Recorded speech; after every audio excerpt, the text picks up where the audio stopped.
Hi everyone, James Blackwell with JB Commercial Finance. It is Friday, happy Friday, 24th of April.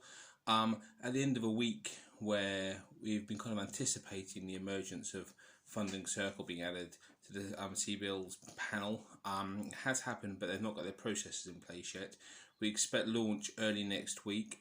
I personally believe that there'll be a queue of people, certainly on my desk, who are waiting to apply, but the system should be able to take the strain.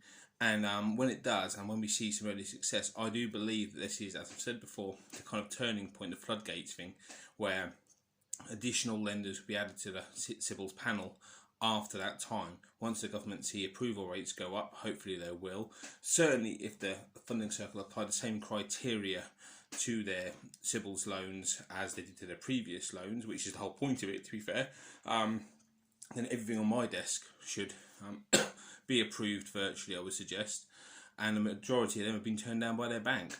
So, you know, applying a real life example, I've probably got 12, I don't know, 10, 12, 15, I've got no idea, applications on my desk at the moment to go off next week, and I think at least 3/4 of them have actually been declined by their banks, and I believe they'll be accepted under the Funding Circle's criteria, assuming that they apply the same kind of rationale to their loans as they did previously.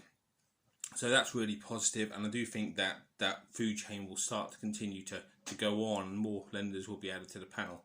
So next week's kind of a bit of a big week really for the CBILS scheme, and we do anticipate an increase in the number of volumes of applications, of formal applications made. We should see some real life figures as well. As I mentioned in a video the other day, the banks have fudged these figures by turning people down before they've even applied. If someone's applied online through an online platform, then the application counts. So, you know, they can't really get away with those figures. So the Funding Circle figure is going to be very transparent, I think, and they'll be very revealing once they're actually sorted. So we're kind of waiting with bated breath for that for next week. Hopefully that will mean that more applications are accepted. Hopefully it will mean that more lenders are added to the panel. And finally, businesses can get the support they need. I'm hearing an awful lot of disappointing stories at the moment from local businesses who just don't know what to do, don't know where to go at this moment in time. So it's very frustrating, but big week coming up, hopefully. Have a great Friday, everybody, and I'll see you soon.